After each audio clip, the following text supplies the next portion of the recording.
up, now come on and shout.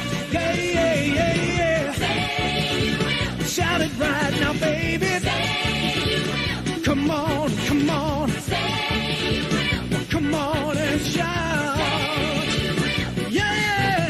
Shout. Buffalo's happening now. Shout. We're on the move now. Shout. The Bills are happening now. Shout. They're making it happen now. Shout. We got the spirit. Shout. A lot of spirit, yeah. Shout. We got the spirit. Shout. Just watch it happen now. Hey, hey, hey, hey, hey. Let's go, Buffalo. Let's go, Buffalo. Let's go, Buffalo. Let's go, Buffalo. The Bills make me wanna. Ladies and gentlemen, we are back. It's your boy Rico. It's your boy Z-Bot. We're in the building. Listen, folks, huge game.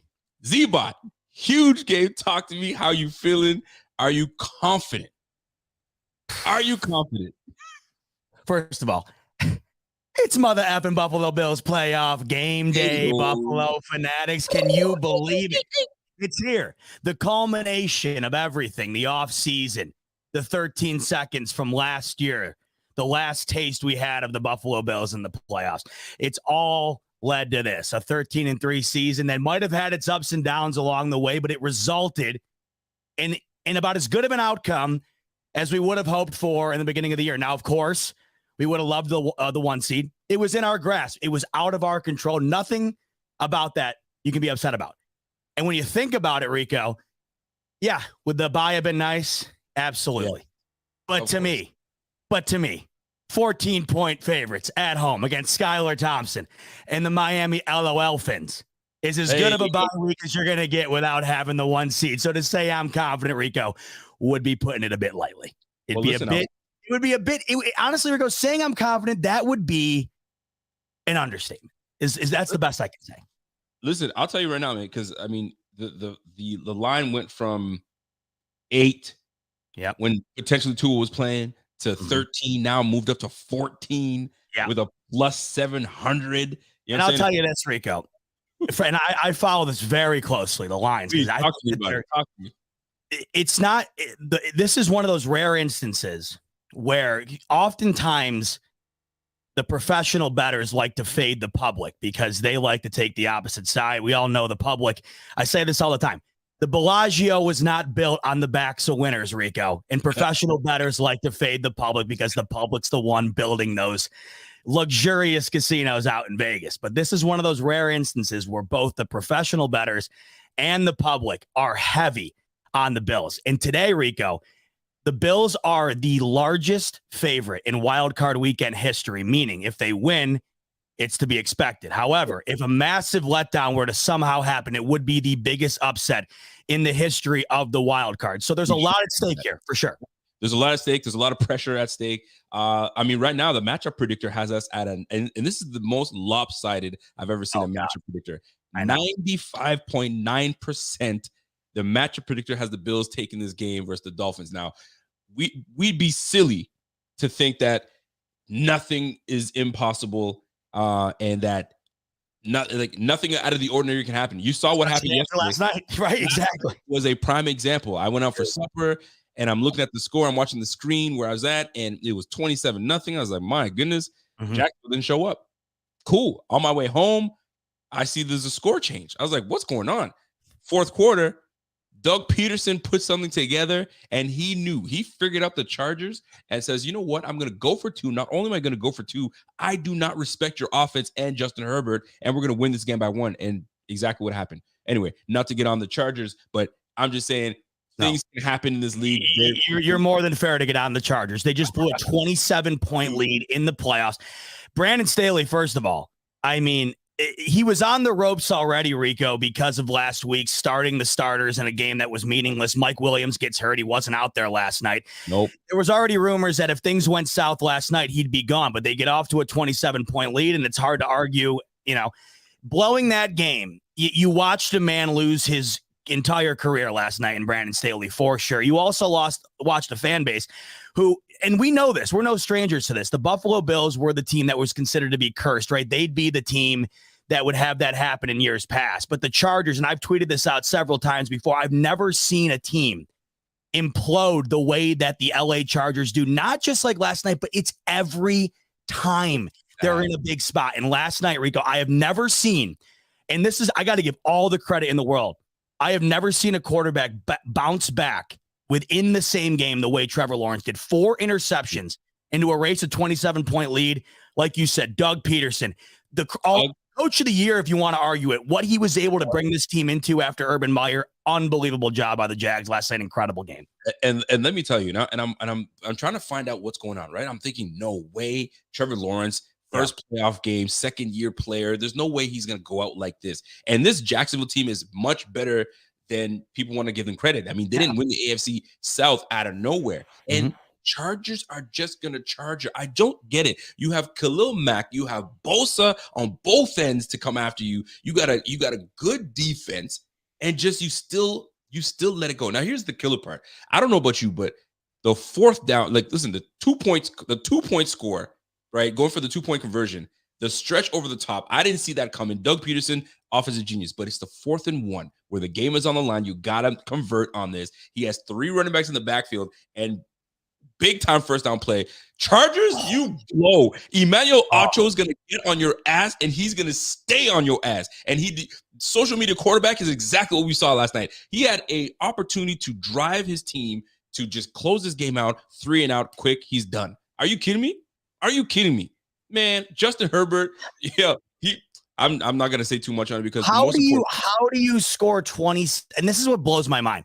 How do you score 27?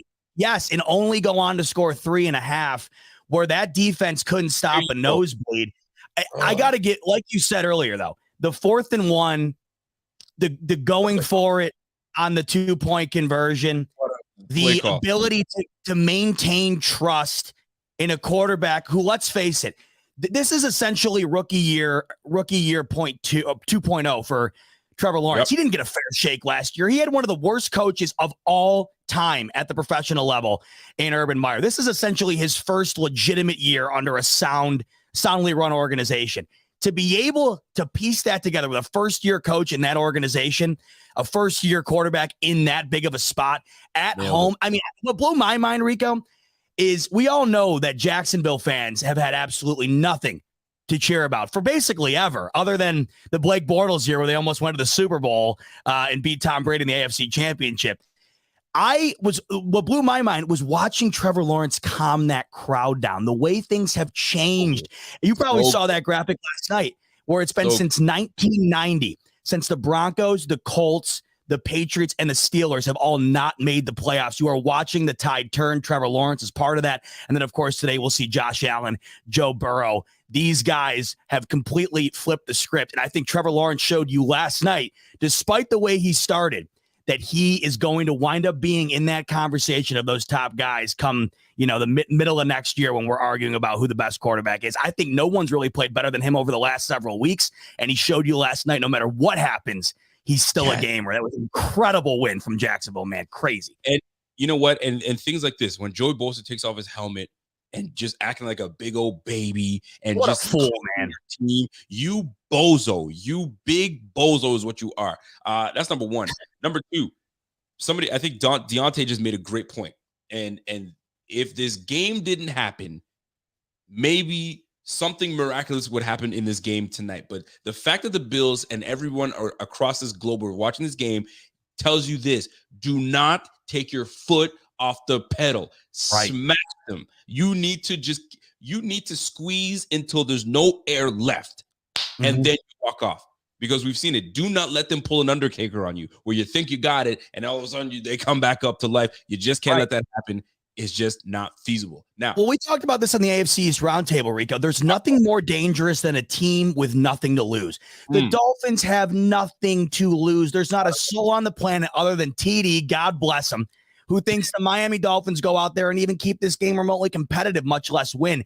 But we saw the Lions do it against the Packers the other night with nothing to lose. Last night down 27, the Jags got nothing to lose at that point. Nothing more dangerous than that. So your point is dead on. I don't care if it's 30-0. Josh Allen, keep ripping that ball down the field, because not only do you not want to, allow the team back in it, but of course it's the Dolphins, just like last year. Nothing better than pounding a division rival into the dirt in a game where it's win or go home. I cannot wait to see how badly they pour it on them today, Rico. I hope it's more than we even expect. That's where I'm at. And we're going to get into it. We're going to get into our concerns. We're going to get into our strengths of this game. We're going to get into a lot of things going forward. But folks, before we even continue, you know how large, how big a game this is. There's hype videos everywhere, and and if you guys weren't hyped enough, I'm gonna have to play a little something for you guys to get you even more hype. So stand by. Let's watch a little something that's gonna get our juices flowing. Let's partake in a little viewing. And by the way, let me preface before you play this. I think you are giving Morgan Freeman a run for his money as far as best narrator is concerned, because this is some hype stuff right here, folks. You're a damn fool. Let's play. Let's cut to the freaking video.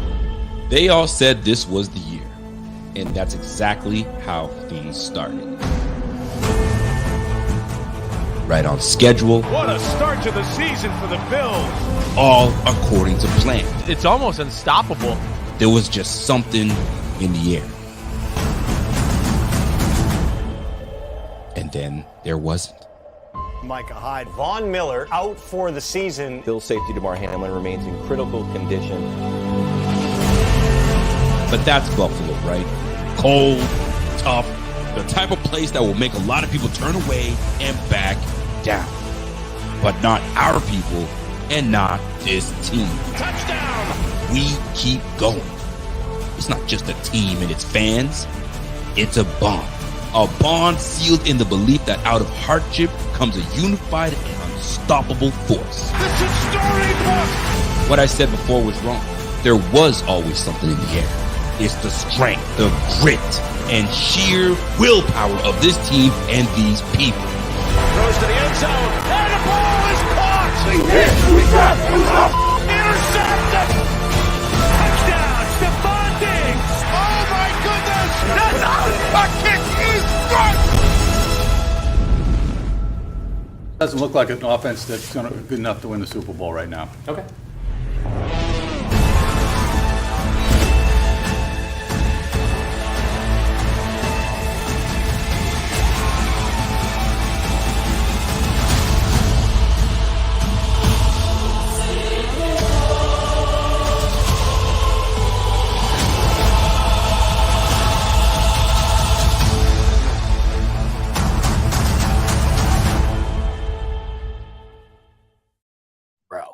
Dude, my hair is standing at least a solid 2 inches above my arm right now. That is gold. I'm not gonna lie. This is my maybe fourth, fifth time watching it right now. And that, I don't know if it's because I'm watching with all y'all. And that was actually how I got myself a little hyped up, because I'm ready to freaking go, man. Give me and Zeba a damn helmet. Let's get in that game. Wait a minute. Time out. Wait a minute. Put a fucking helmet on and let's roll. Hey. That's where I'm at right now, Rico. That's got me ready to get down on the ground and get in the game, baby. Let's go. My man Z about to really squeeze that mother ever all right there. Listen, folks, huge game today. It's against the Miami Dolphins. It's the third freaking matchup. It's a divisional game. We already know what time it is. Should we blow this team out? Absolutely. Were we going to beat them regardless if Tua was playing? You damn right we were. But Skylar Thompson playing does change things just a little bit. Not a whole lot, but just a little bit, because this is a quarterback we have not faced. Zbot, talk to me in terms of, is there a reason to slightly worry that we have not played this quarterback? We don't know what is coming our way, or is this like it should be? We should be able to take care of a rookie quarterback and stomp into the ground and move on and to play the Bengals or whoever we're playing. What are your thoughts on Skylar Thompson, and could he be a difference maker because he's got nothing to lose? You know, it's funny. We've had this conversation several times where we as Bills fans oftentimes feel less confident or a bit insecure at times because of the past. And we have had a tough time adjusting to who these Buffalo Bills have become. But I always reference back to the teams during that time that were in the position the Bills are currently in. And of course, you know, it's going to take a while for any team to get to the level the New England Patriots were at, if ever. But during that time period, could you imagine the New England Patriots going out in a game like this where a rookie quarterback was starting in a game where this is what his second start of ever. I mean, it would be a joke. And we all know what the narrative is surrounding Belichick and the Patriots when it comes to young quarterbacks. They can't play well against him. They can't move the ball against him. We have to start adopting that mindset. I think right now we're in one of those positions still because the Bills have not gone the distance. We're still in that position of where we are going to try and argue, hey, is there something about Skylar Thompson, or is there something about a quarterback we haven't seen yet, or a young quarterback that should concern us? And the answer is no. What reason have we been given to think that there should be a concern here against a quarterback like Skylar Thompson? There isn't one. And I look at this game, I look at everything that's gone into it. I mean, think about what has led the Bills to this game today. It's been the most tumultuous and, bumpy roller coaster ride I think any team in any sport has ever had to go through. Can you imagine the amount of emotional stress and just, I can't even put it into words, what this team has gone through. And I said this, I think last week on my show, there's definitely an advantage to home field advantage. Of course, it's home field advantage, right? Yeah. There's definitely an advantage to the 1 seed. You don't have to play this week. Right. But to me, Rico, is there anything more advantageous than the emotional fuel that this Buffalo Bills team has going into today? And I think one of the parts of that is being overlooked is the fact that this is a Miami team who at several points throughout the year here were clamoring that they were the best team in the AFC East. Don't think that that's lost on these Buffalo Bills. So I don't care if it's Skylar Thompson. I don't care if it's Klay Thompson. I don't care who's playing quarterback back there today, Rico. These Bills are going to be ready to ball out. And if I was a Miami fan, and this is where I struggle with the 7 seed thing at times. We saw it yesterday. And I think Seattle's a better team than Miami is going into today as far as personnel is concerned that they can put out on the field. I mean, good God, it looked like it was going to be a good game until all of a sudden it was, a 3-touchdown game.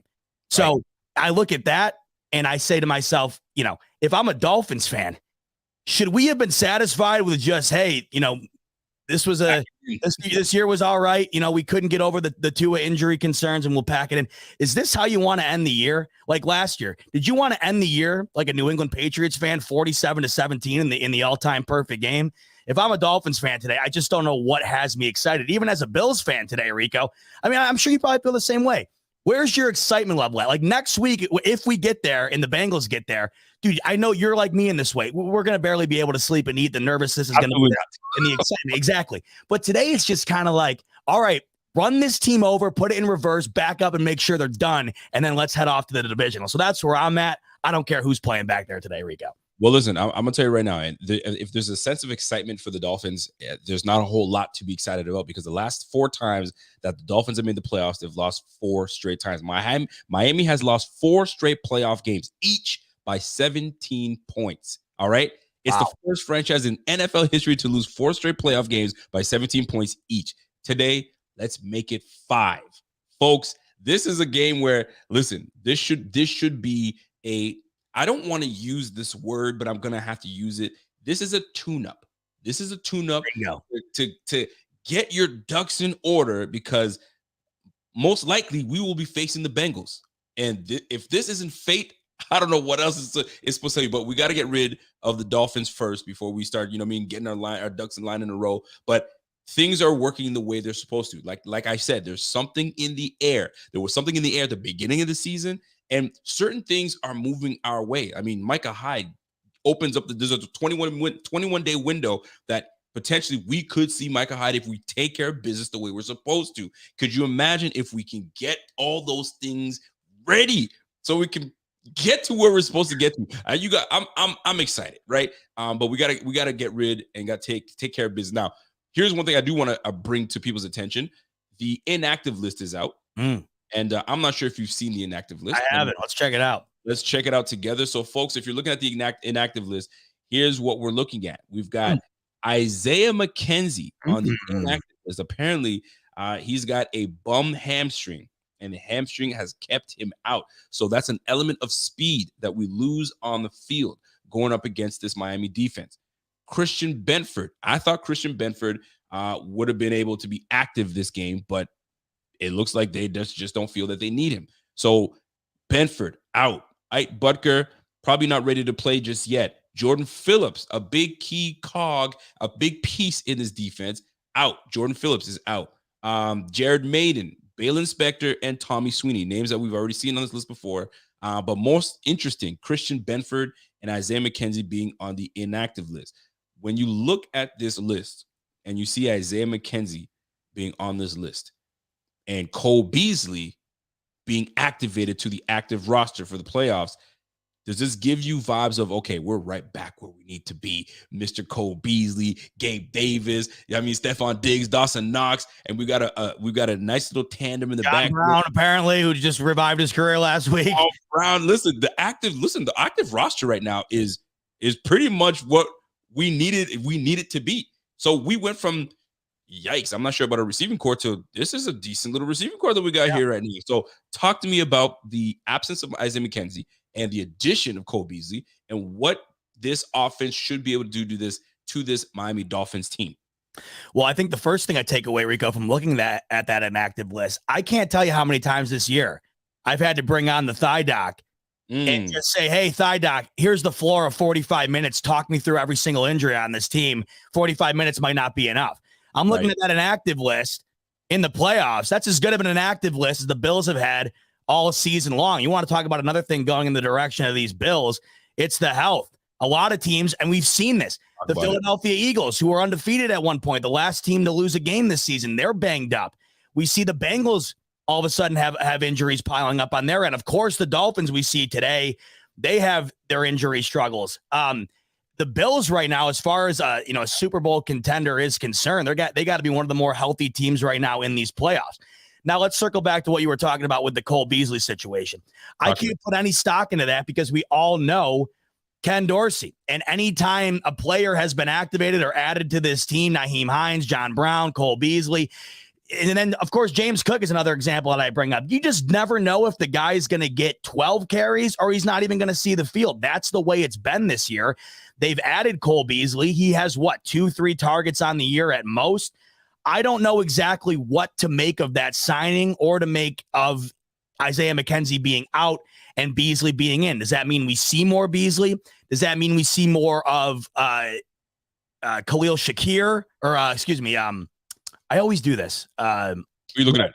Khalil Shakir, Gabe Davis? No. I always do this. Wide receiver, number 10. Khalil Shakir? Is it? Yeah. Khalil Shakir, you're good. Who am I thinking of though? Cornerback. I always flip this around. I always, I do that. I always flip Shakir and Elam. I don't know why. I got you. You know what I mean? So yeah, so I was right. Of course, every time I am right, that's the problem. I can never just go with being. I can never just sound right. But whatever. Khalil Shakir, Cole Beasley. Will we see more Shakir today? I think we have not seen nearly enough of him for adding him to this team this year. But Beasley, to me, I thought a team will show you what they need on a roster based on the moves they make, especially in the middle of the season. Mm-hmm. And we all know that the Beasley signing and the Brown signing, it kind of reeked of a little bit of desperation, Rico, at the wide receiver position. Bean showed you that we personally feel as a team right now that we are anemic at the wide receiver position. You bring those two guys in, and hey, John Brown, one of the best catches of the year last week. It was so good. He had Skip Bayless thinking he was a rookie looking to ascend into the next level of his career. Isn't that crazy? You never know, Rico. You really don't know. Today, though, one guy that I think could really stand out and has had good games against the Miami Dolphins this year, Dawson Knox. I think he had a great playoff last year. I think we could see more of him today. But to answer your question about the slot situation, I think the ultimate answer is we do not know. Is Dorsey going to have Beasley in for the majority of the snaps, or are they just going to neglect to go over the middle of the field with the slot position? It's a good question. I personally think, hey, you brought Beasley in. He's still got tread on the tires. 2 years ago, he was an all-pro slot wide receiver. Get him the ball. Guy's got great hands. And if you want to just move the ball down the field methodically in a game where you're probably just looking to get a lead, Rico, and run the clock out, I think we could see a lot of Beasley today if they give him the opportunity. No, you're freaking bang on. Now, before I'm going to get into my point, but I'm going to bring on my man, Rev. Rev, what's up? There he is, baby. What's up, baby? What's up, hey, playoff time, baby? Playoff time. Come on now. Hey, hold on. What do you got in your cup tonight? Hey, it's a little coffee. Rev's got that. Rev's got that sea salt latte. He just spent $9.50 on that over at the Starbucks. Circle K, baby. Circle K. So here's a good man. So we're talking about the slot position. We're talking about the inactive list. I'm not sure if you saw what the inactive list looked like. Isaiah McKenzie out. So Cole Beasley in. Khalil Shakir in. John Brown in. So we're bringing the whole gang back together really to galvanize this offense and really get going. And listen, all we have to do really is get up 1 to 2 scores nice and early and allow our defense to feast and do what they do. Now, I'm going to flip it a little bit. I'm going to talk about concerns. Are there any concerns going into this game? Because I have one. I have a concern. But I'm going to let, since Rev just came in here, I'm going to let Rev talk about a concern he may have, or he may not have any concerns. He just feels, I'm confident. I'm way confident. I got no concerns. We should be able to handle this team. Rev, concerns or none? The only concern I would say that I have would be the Bills getting too comfortable. Okay. Going into this game, understanding that the Dolphins are basically limping into this game. They're coming into Highmark Stadium on a wheelchair, basically, and getting a little bit too comfortable and looking past this game. We just witnessed an utter collapse last night from the LA Chargers, right, against that game. And I'm sitting here, and my brother is a diehard Chargers fan, and I hadn't even texted him yet, right? And so I'm sitting here thinking to myself, and I'm on the food truck talking to my wife, and I'm like, babe, I'm just going to keep myself quiet. I'm not going to say much. Yeah, you got to leave that man be, right? I'm not touching him. But even with this game, though, I'm like, as confident as I may be, I'm like, you know what? This is what makes the playoffs so fantastic, especially when you compare it to other professional sports postseason games. Is that there is no series, there's no series. It's win and go on, or lose and go home. And so any team can win on any given day. And as good as our Bills team is right now, and as anemic as the Dolphins appear to be, anything can happen. So my only concern is the Bills get ahead of themselves looking to next week, and they cough up one. That's my only concern. If the Bills are focused today and they handle business, I think we win. So here I'm sitting here watching this game and the Chargers game last night, and then I'm like, okay, let's go back. So the Dolphins have played us tight every matchup this year. Right. Now, granted, Tua Tagovailoa was their quarterback at the time, and he seems to have control of this offense, right? And there's the utmost confidence in him from his head coach and his receivers and the whole team and so on and so forth. There is no Tua this game. However, they still were able to play us tight for whatever reason. Obviously, we're in the same division, but here's my problem here. They will do whatever it takes to shut down number 17, whether that's put a spy on him, whether that's blitz the hell out of him, whatever the case is, to slow Allen down. Ken Dorsey is my biggest concern. Is the moment going to be too big for Ken Dorsey where he starts to overthink things? Please, Ken Dorsey, don't overthink. Let your ballers be ballers, and away we go. Don't get too cute. Don't do things out of the ordinary. Just get the job done. And while we get the job done, we should be able to just crush them because we are the more superior team. You look at the rosters side by side everywhere, we're pretty much on par. Obviously, their defensive backfield might be a little slightly ahead of ours. Obviously, we know what we have, but that's my concern. I just don't want us to all of a sudden start doing things that we don't normally do. And all of a sudden, this is a close game at halftime. We can't have that. No. Blow these guys out right from the jump, and away we go, because they're going to do everything to do to stop. Josh Allen loves to roll right. They're going to take away Josh. They're going to try it. Yeah. Josh Allen on 4th and 2 or 3rd and 1. They know it's probably going to be Josh. So he's keeping that ball. Yeah. Listen, just make sure that you call the right plays to get the ball out of Josh Allen's hands. You activated Cole Beasley for a reason. Use Cole Beasley. Shaquille's there. You've got John Brown there. Use these offensive weapons. You got a run game. It's cold. Run the mother effing. Like, do what you must to stay on top of things.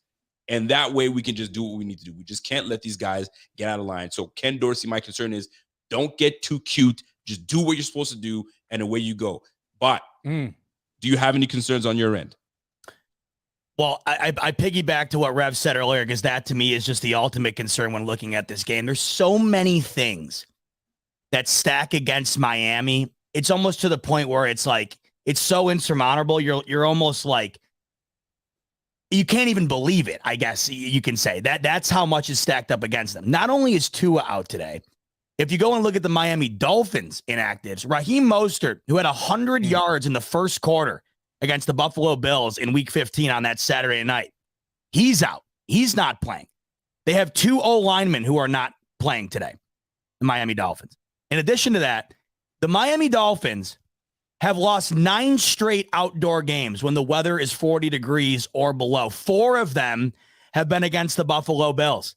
Today in Buffalo, it's projected to be 31 degrees at 1 p.m. when the game kicks off. Also, teams that are over 9-point favorites in a wild card game are 10-0, not only in those games, but against the spread, meaning they have covered over 9 points every single time. It's unbelievable what is stacked up against Miami today, and it's unbelievable how much is in favor of the Buffalo Bills.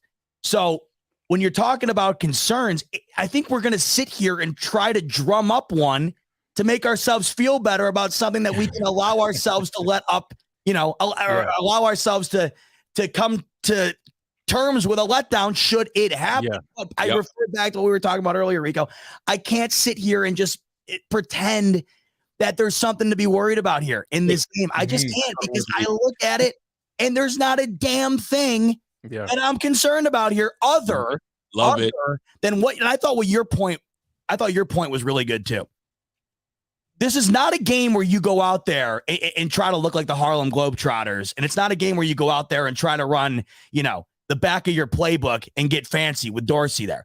The other thing you had mentioned too is, having to stop 17.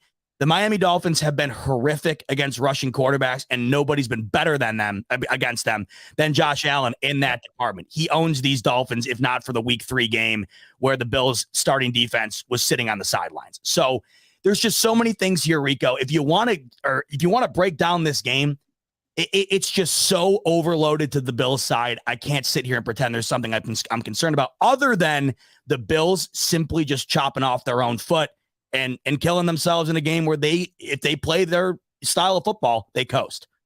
You know what this reminds me of? But now that you're bringing these points up, it reminds me of the Steelers game earlier this year.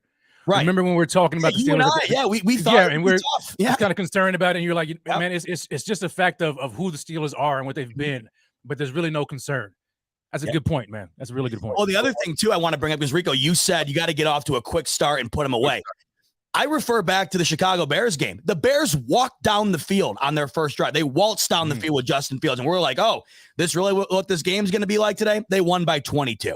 So I'm just going to say this right now. If for some insane reason the Dolphins get the ball first and Skylar Thompson looks like Tom Brady on the first drive, just buckle in and do yourself a favor. Go over to your sports book and take a lesser line on the Bills, because we all know the Bills have a tough time against the team's opening script. But once the game evolves, we all know how it usually goes. That's a great point, because the first 15 plays are scripted. This is what we're going to do, and this is what they usually come out in, but it comes down to chess after that. Okay, so you got your first piece. You knocked over a pawn. All right, let's play ball now, right? So that's exactly what it's going to touching the king, because if you come with the king, you best not miss. You damn right. My man Pierre the King says, yo, facts, Bob, we smacking the Dolphins fins up. Now, we can talk how confident we want to talk about, but this team, I don't care what anybody tells us, they've played us tight. Division games, this is the third matchup. It's not like they don't know our tendencies. That's why I went back to Mr.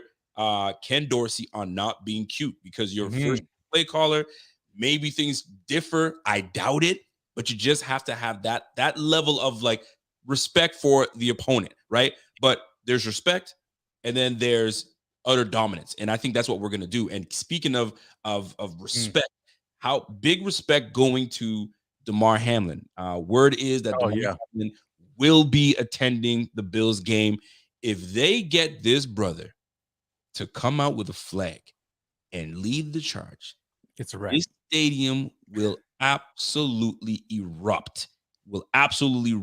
Now, they may not. They don't want that man's heart going.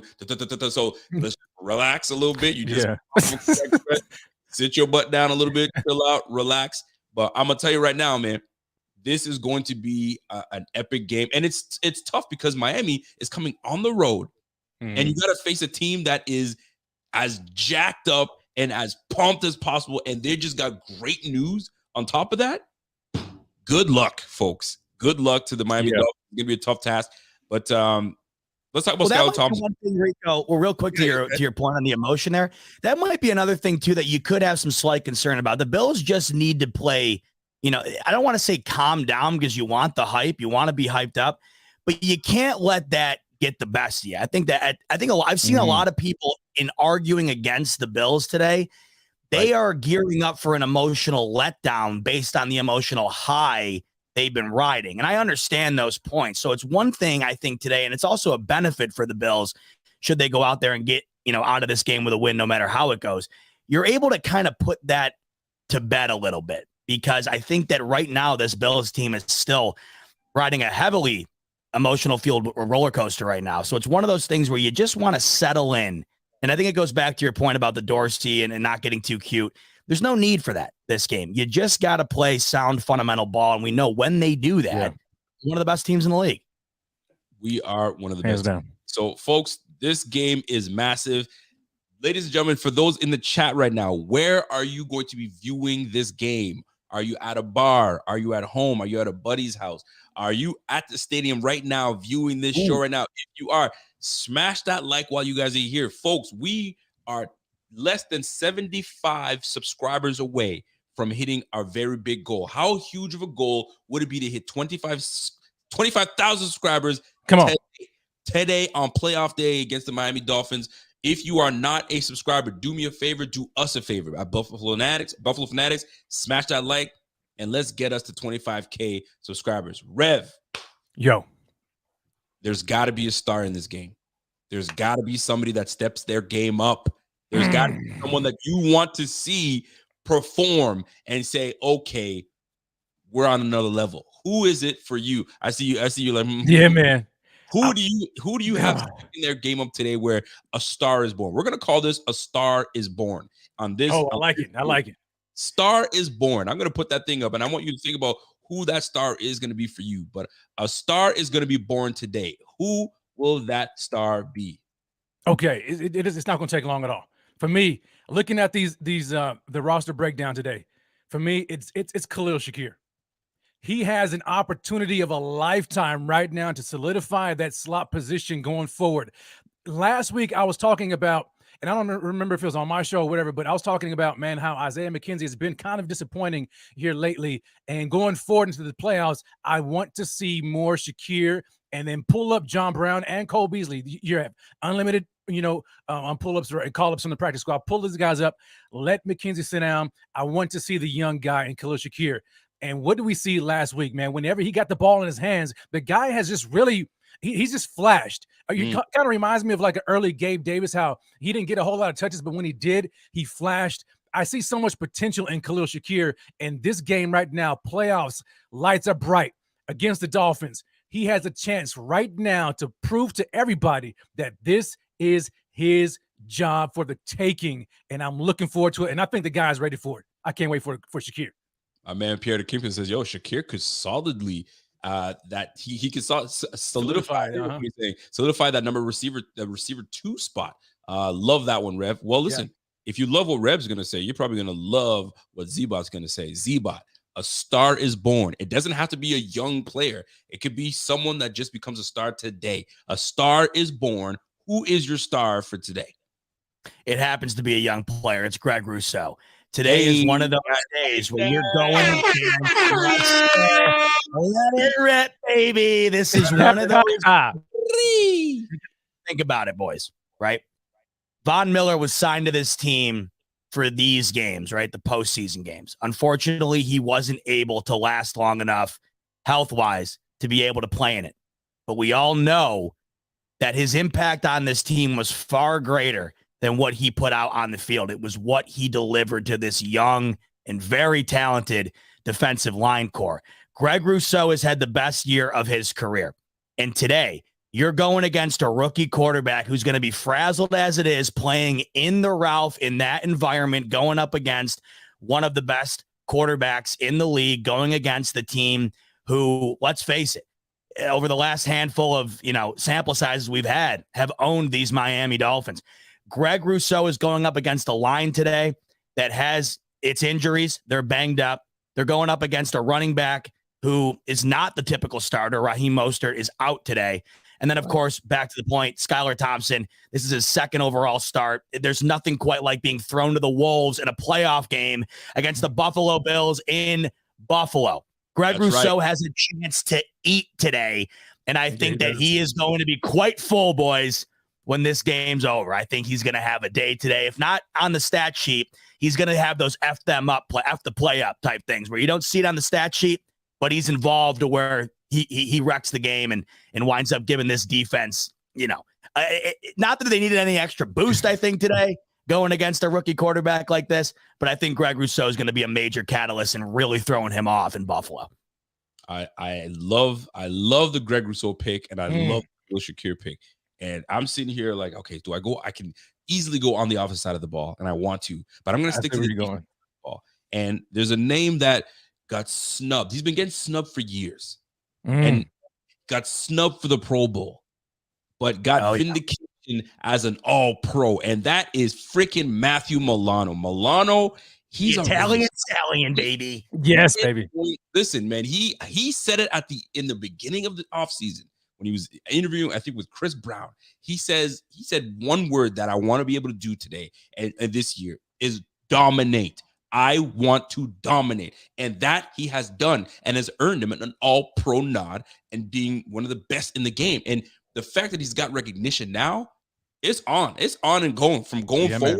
He's going to be that guy. And he's already somewhat of a Dolphin killer, right? He's already disrupted the Dolphins. And I can't see that not happening now. He's going to eat today. If Greg Rousseau is going to eat, whatever Greg Rousseau is not able to consume off his plate, Milano's going to gobble that up, and he's going to be all over that. So Matt Milano, Greg Rousseau, Khalil Shakir, star is born. I mean, shoot, I can even go James Cook. I mean, we could go a whole bunch of places, boys. That'd be some pick for you, Rico, if you went James Cook. It really would. That's the way I was going to go. I was like, you know what?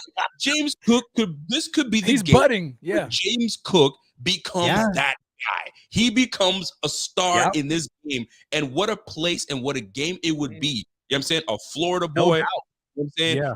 To go out there and perform against the Miami Dolphins at home with DeMar Hamlin in the house. Like, come on, man. Myself, James Cook could have that game it doesn't pay me to say it. You know what I'm saying? I've been wanting this guy to show up. It's just he never gave me anything. And I've been getting glimpses that he could be that guy. You know what I'm saying? So I'm looking forward to seeing everyone just ball out today. So we already know that. We already know the case. So Stars born. We already know who the Stars born. Got me fired up, man. Yeah, listen, I'm ready for that. Now, man, the Miami Dolphins do have some weapons on their team. Man. This is the NFL. The NFL, you know what I'm saying? They got some players too. Tyreek Hill, you know what I'm saying? Jalen Waddle. They got some stars. Tyreek Hill has been a thorn in the side of the Buffalo Bills for some time. Now, we do our very best to contain, but a star is a star. You know what I mean? A player is a player. What is it that we have to do to contain that man today? Because we just can't allow big plays. Because sometimes all it takes is a big play. And then, you know what I'm saying? Things can materialize. How do we, or what scheme, or what should we do? How can we shut that man down? And I'm going to see what I'm going to do, man. Is there a way that you feel that we should how do we take away that man? Because we take him away, that's it. It's a wrap. Well, I mean, back to the Rousseau point, I just think the more pressure you put on this young kid, the more he's, the more he's inclined to make mistakes, the more he's not able to get to the read where he finds an open Waddle or an open Hill. But let's face it, no matter really who's throwing the ball, these two, Waddle and Hill, just combined for the third most yards in NFL history by a team duo. I mean, they're almost unstoppable. You got a guy like Tyreek Hill, even when your team fumbles the ball, he picks it up and takes it to the house for 60 yards. These guys are incredible. There's one thing that I think is actually not being talked about enough in this game because of the dominance of Waddle and Hill. I think Mike Gesicki's a guy that you got to look out for today. Oftentimes, young quarterbacks either want to go down to their running back for a safety valve or their tight end. Gesicki has had his day. He's had a few days against these Buffalo Bills in the past year. I think that's a guy that you can look out for as far as an underrated player on these Dolphins that might have an impact on this offense outside of Waddle and Hill. I think a big key, and if I'm Mike McDaniel, this is something that I emphasize going into this game. A big key would be, you have Waddle and Hill, the two fastest guys arguably in the league at the position. Skylar Thompson needs to get them the ball within a half a second of snapping it. I think that would be a major key for the Miami Dolphins' ability to move the ball today. So it kind of circles back to your point about a guy you think is about to have a star be born today, Matt Milano. They're going to want to work the middle with these guys chipping the ball down the field because Miami's key today, their ultimate goal is to keep time of possession on their side. The more they have to punt and give the ball back, the more this game is likely to get out of hand. So I'm not necessarily sure, Rico, if you stop Waddle and Hill with the ball in their hand, the key is keeping Skylar Thompson from getting the ball in their vicinity. And I think that's where you see the D-line play a huge role today. I also wonder, Rico, we don't blitz very often. This team is one of the lowest. They have one of the lowest blitz rates in the league, despite having one of the highest sack rates or one of the highest QB pressure rates. Do you send the house a bit more today against a quarterback who's probably not going to have a clue on how to handle it? That, to me, is another thing I think we need to look out for here as well. See, and that's a great question. Do you send the house on a young quarterback? I mean, to me, and I had Kevin, our guy Kevin, the how's he Dolphins. doing, by the way? You talked to him today? Like, where's he at mentally? He was on the show with me on Friday, and he is absolutely not confident. He says it's going to be someone. He's real. He's real. He said it's going to be pretty close. It's going to be like 40 to about 3. So he is absolutely not confident. And I asked him, like, give me something good about Skylar Thompson where we're like, ooh, we should watch that. He's like, nothing. He can't read. He's mobile, sure, but he's scared. He's burping the baby, and he's not going to make the play. Like, he's just not good. And I'm like, damn, like that's it. He's like, that's it. I can't sit here and tell you what's going to happen. Like, maybe he might get lucky on a deep shot, but he might throw 3 interceptions at the same time. So he's not confident. Sounds like Tua to me. That sounds like Tua to me right there, what you just said. I mean, that sounds like to me, So, and then I asked another buddy of mine that's a Dolphins fan that I said, well, give me something good. He said, well, Tua is more of a one-read guy, and if his first read is not there, it's sheer panic. It's like, oh, crap, what am I going to do? Yeah. Skylar at least tries to read the defense. He at least tries to pinpoint where he's at. Kevin was like, no, he doesn't. He's trash. He's no good, and he has no confidence in him. So, guys, Dolphins fans, they're grasping at any type of hope that maybe Skylar will be that guy. But it's not looking good. I'd read into that, folks, because Kevin's very real about it. And me and Rico and Rev, we love that. We hate when you get hyperbolic, especially when you're bad, because it's just not fun to listen to. It's like, dude, you just sound dumb, So I like hearing that, because Kevin's like, why am I going to sit here and lie to you? We're trotting out this poor guy. Yeah. I mean, he probably feels bad for him. I kind of do. Oh, no doubt. I think this is the worst scenario you could be thrown into. Kevin is also a play possum type of guy, right? And he tells you, well, we're not going to do good. We're going to be horrible. And then you see the opposite.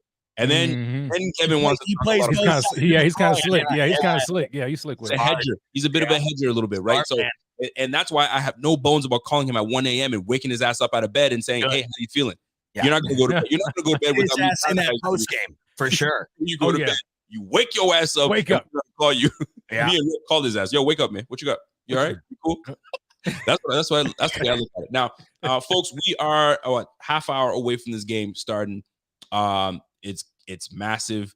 This is one and done. Even my wife was at. She's like, babe, is there more football next? I'm like, girl, if we don't win this, there is no football. And I will hide under a rock for as long as possible. If that were to ever happen, there will be no Rico report. Exactly. I don't even know. I don't even know. I just want to say right now. Oh man! If they do lose, don't call the cops saying, "Hey, I know Z-Bot tweets 1,000 times a day. He hasn't tweeted once in 4 weeks." Don't call the cops saying, is he missing or dead? I'm not dead. I just called Optimum and I canceled my internet service. I'm just saying that right now. Okay. I told my wife last night, I said, babe, especially after the Chargers, I said, babe, if the worst happens and the Bills end up losing, I'm going on a sabbatical. You like, No, you guys are not Rev's gonna go live in the food truck and just drive. He's gonna immerse himself. I told wifey, man, shut this shit down. There is no report. That's it. Where's the slate of shows? Where are the guys that usually do the Rico report? It's gonna be Zach Vaughn. It's gonna be a whole bunch of guys that Syracuse, Kevin. Yeah. Really bad. But folks, it's not gonna happen. We're gonna handle business the way we're supposed to. So here's the deal. We get into this all the time. We're gonna talk about key matchups, what needs to happen. So first things first, let's get right into it. Let's look for the key matchups today. And what key matchups are you looking for? So for me, it's gonna start off with our defensive backfield versus their receiver in Jalen Waddle.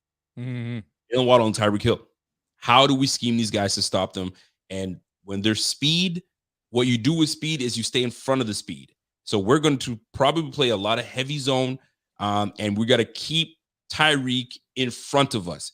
And by keeping him in front of us, at least we know where he's at, and we just have to rally and tackle. And that's the big thing for us.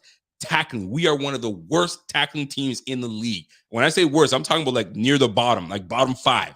So we not only do we have to keep these guys in front of us, but we have to tackle. And the one thing that they're very good at is the yards after catch. So these guys are racking and they're yakking on teams. So we can't have that. So we play zone.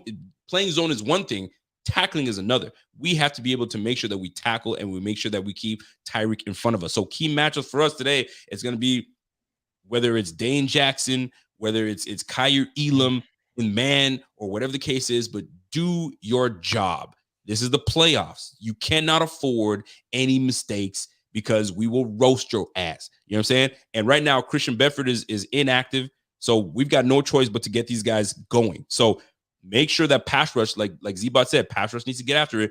But that key matchup we're going to be paying attention to is our zone against Waddle and Tyreek. I'm going to go to Rev. Rev, your key matchup for today. What are you looking at? Yeah, for me, and I'm gonna stay on the defensive side of the ball. It's the defensive line, the Bills D line going up against the Miami Dolphins, beat up O line right now. That's missing with a couple of starters right now. I need the D line to really dominate. Armstead is playing. He is going to be active this game. That's a huge difference for them.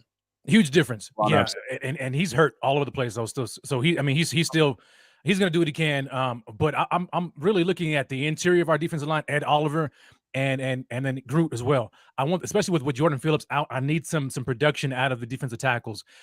You have to be able to take advantage of this team that's limping. You've got hurt linemen that are not playing today, and it goes back to your point too, Rico, as far as the cornerbacks and stuff being able to stop or slow down Tyreek Hill and Jalen Waddle.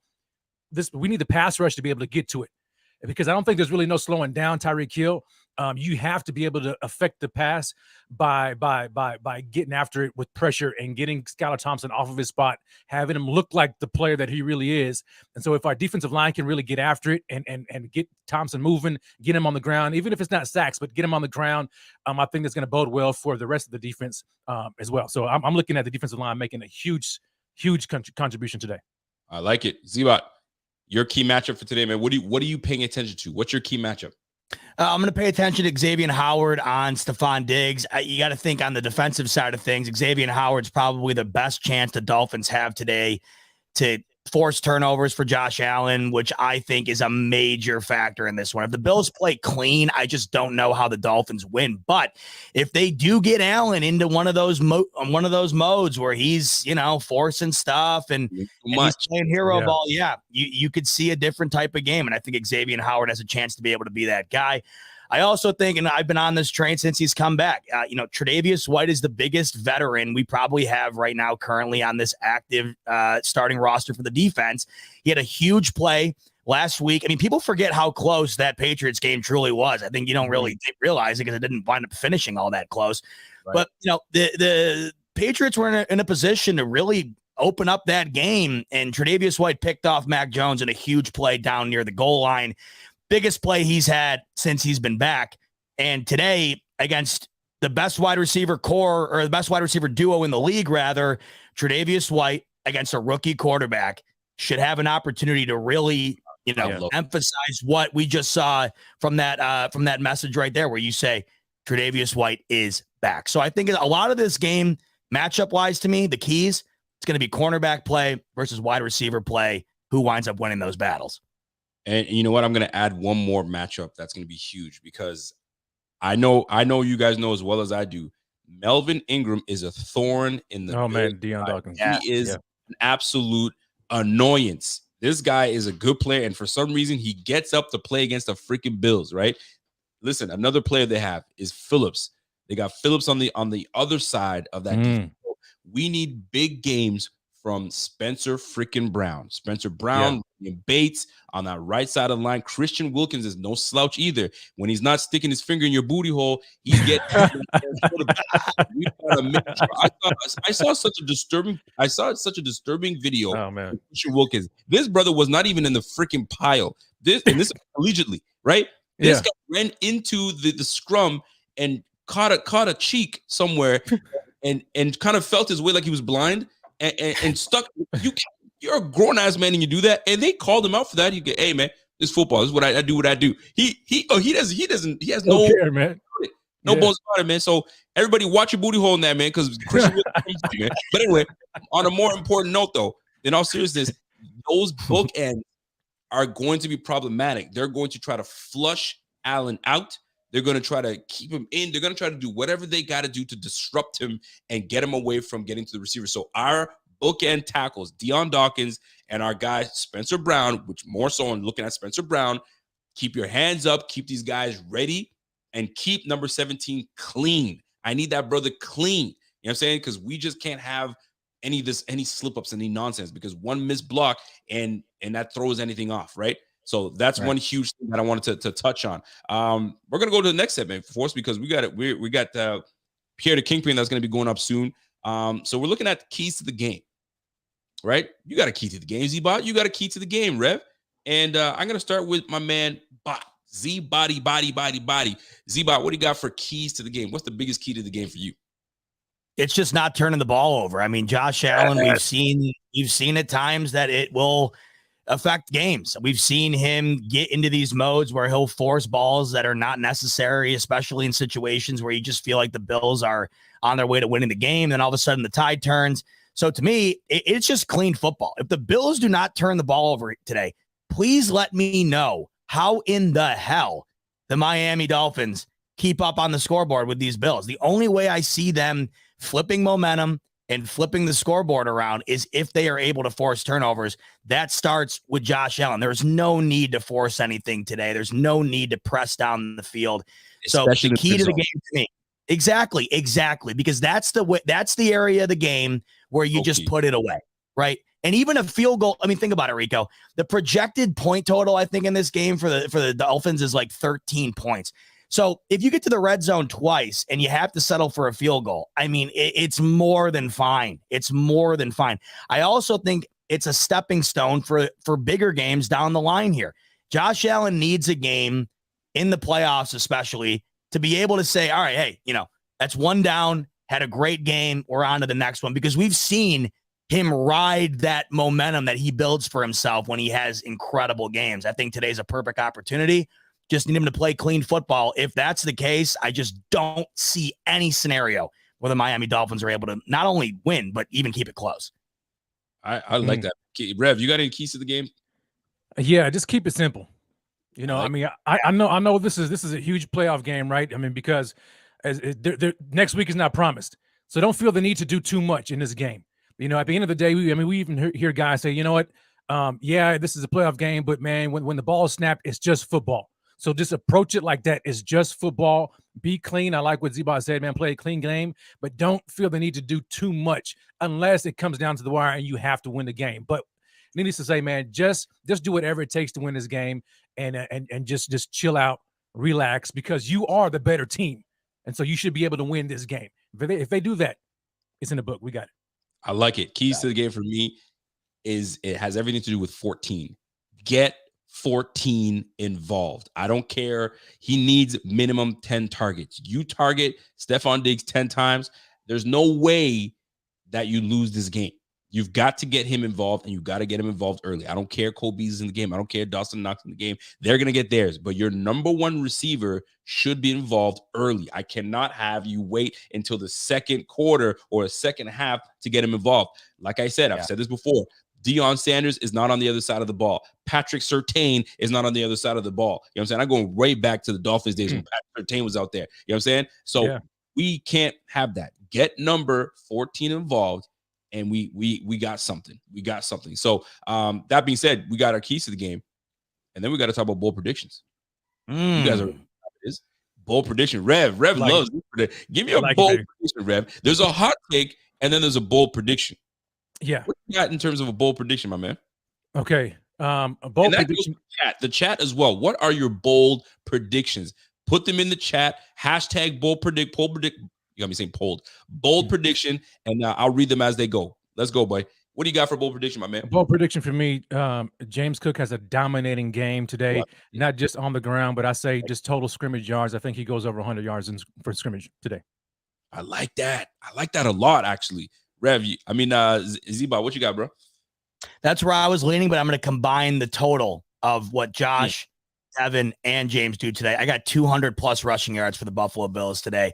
I think they are able to get out to a good lead, and I think in the second half, you see them compound that by running the ball. And I think that we can see today in a spot where they're going to have opportunity to do it. Can they establish that run game in the playoffs and keep riding that throughout the playoffs? Because we've seen throughout the years here, the Bills' inability to run in the playoffs have given other teams more offensive opportunities and have been able to keep the games close and ultimately win. KC always comes to mind for me. So big game for the running backs today to build some confidence. And I think we could see a really impressive combined rush total today from the Bills. I got over 200 yards on the ground. My man Jeff King says, don't make me pull out the Webster's dictionary. I love it. I know exactly what you're talking about. You know what? Bold prediction for me. You know what? The Dolphins don't score a touchdown this game. They don't score a touchdown this game. And you went up against the Jets last week, and all you did was score field goals. So you guys do not get in the end zone. Will you get some field goals? Sure. Will you get in the end zone? No, there is no way you get in the end zone. Bold prediction, no touchdowns for the Miami Dolphins, and we win by what we decide we want to win by. But touchdowns for the Miami Dolphins. Let's go to this is the fun this one, baby. Hot take, so hot you can't hold it. You gotta yeah. Next guy. So look at Rev's face. Hey, I'm ready for this one, man. All right, Rev, give me a hot take, man. What you got for a hot take? All right, check this out. Hot take. Listen, the Bills activated 5 wide receivers: Khalil Shakir, Cole Beasley, Davis, Steph Diggs, John Brown. All 5 of them are getting a touchdown today, baby. Ooh. I like it. I like it. I'm a big fan of that, actually. All 5 get. Listen, so it's a route today. You're calling it a route. I'm big on that. All right. Yeah. I got people talking about this is gonna be a 40 burger. It's just gonna be one of those games, man. So listen, what you got? Hot take from my man Z-Bat. Tyreek Hill and Jalen Waddle both under 50 reception yards today. I just don't know if Skylar Thompson is going to be able to get the ball to them in order to have an impact on this game. I think the Bills D-line really causes issues for him, and I think that a guy like Tre'Davious White has an opportunity to really have a big day today. I think that results in the best wide receiver duo in the league being suppressed. I think they both go for under 50 reception yards today. And if that's the case, you're going to notice on the scoreboard, the Miami Dolphins aren't going to have much to show by the time this game's over. I'm a big fan of that. I love it a lot. Man, I'm trying to think of a hot take. But you know what? I'm going to stick to the defense. You know what? I'm gonna go to the offense side of the ball. It's gonna be a cold day. It's gonna be I don't know what the weather's like in Buffalo right now. I think it was like 0 degrees, or at least 0 degrees Celsius. I don't know, like 32. Is it 32 over there in Buffalo? It's like 28 with a pretty decent wind chill. So it's it's cold. Okay, so it's cold. So you know what? Let me flip it back to the defensive side of the ball. Skylar Thompson. He's gonna pull a Nate Peterman. And he throws 5 intos, 5 interceptions in the first half. Hot take. It's 5 interceptions, and they yank him, and they put in Teddy Bridgewater. Teddy Bridgewater is active, and he will be the backup in case something happens. Well, they're going to have to break glass because Teddy Bridgewater is going to have to come in because my man Skylar Thompson throws 5 picks, and that's hot. That's as hot as it can go. Oh, man. 5 picks in the first half. is a wrap. And then Teddy Bridgewater comes in and does no better. So it's just going to be one of those games. I really hope that this is not one of those games that it was for the week 3 matchup and then the week, I think 13 when we played them. I can't remember exactly, but I'm not looking forward to them being close games. This needs to be like what we did against the Patriots last playoff game, like last year come yesterday, right? So it needs to be a decisive beatdown, and more than 100%, we need to stay healthy. That's the most important thing. Stay freaking healthy as we whoop on the Dolphins, and we go from there. So last but not least, fellas, I love that. Teddy Bridgewater throws 2 more. I was going to say earlier, I wouldn't be shocked to see him make his way in, even though he's banged up. He is active, and he is the backup today. So that is a possibility. That's it. Skyler gets benched after throwing 5 picks and a half, and Teddy comes in and throws 3 more for DeMar Hamlin. So here's the deal. About Tyreek run the Wildcat the rest of the game. Listen, that might have to be the case. So we're looking at score predictions. Everybody in the chat, lay me down your score predictions. And we're an hour into the show. We're going to get my man Pierre the Kingpin ready to get his show on. Here we go, folks. Score predictions. What do you guys got? Let her rip, Rev. All right. So what is the over-under? What is it, like 45 or something like 44. that? 44? Right now. Oh, I missed it. What is it, 44, Rev? 44, yeah. Okay, there you go. Mm-hmm. Okay. Give me the Bills, and I want to go back up to what Pierre had said in the chat.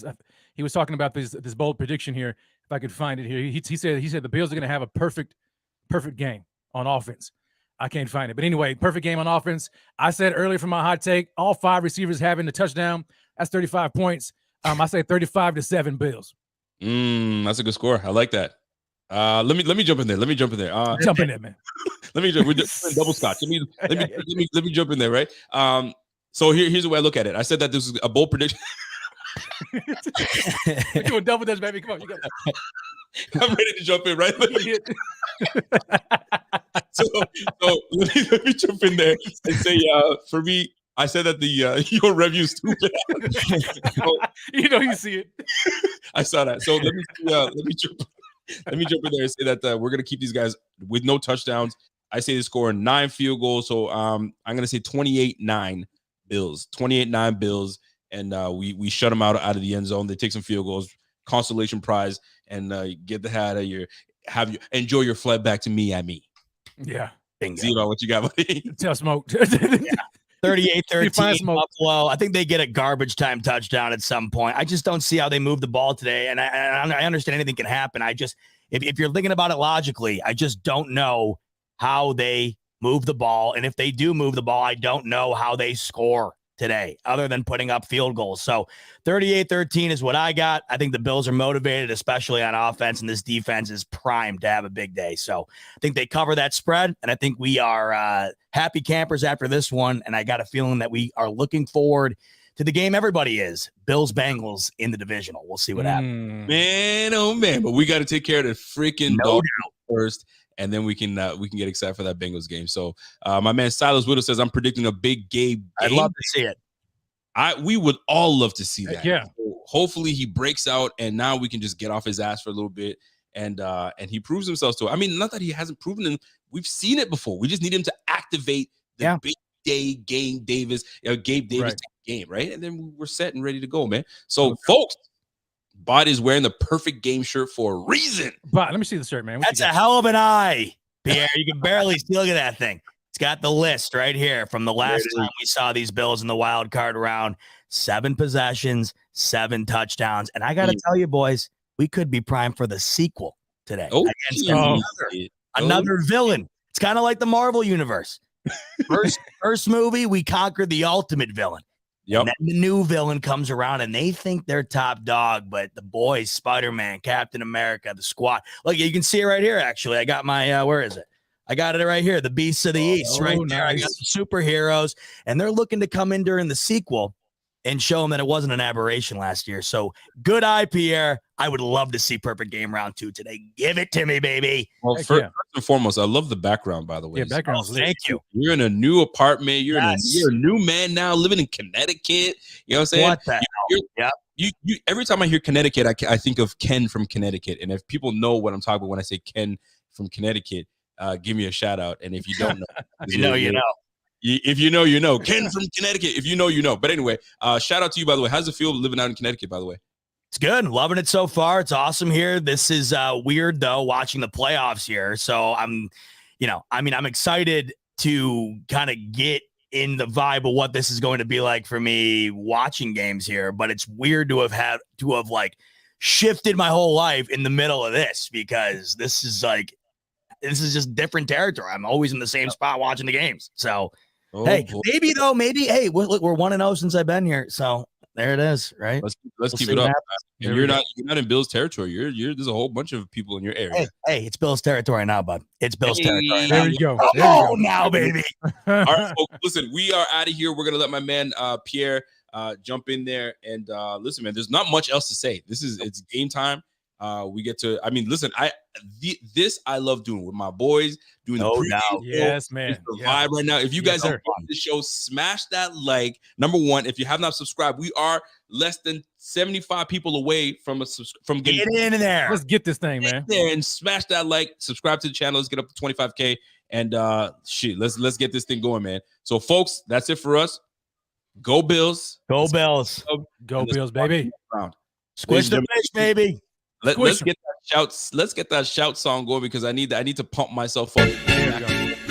The Bills make me wanna shout. Kick your heels up and shout. Throw your hands up and shout. Throw your head back and shout. Come on now, the Bills are making it happen now. Stand up now, come on and shout. Yeah, yeah, yeah, yeah. Shout it right now, baby. Come on, come on. Come on and shout. Yeah. Buffalo's happening now. We're on the move now. The Bills are happening now. They're making it happen now. We got the spirit, a lot of spirit, yeah. We got the spirit. Just watch it happen now.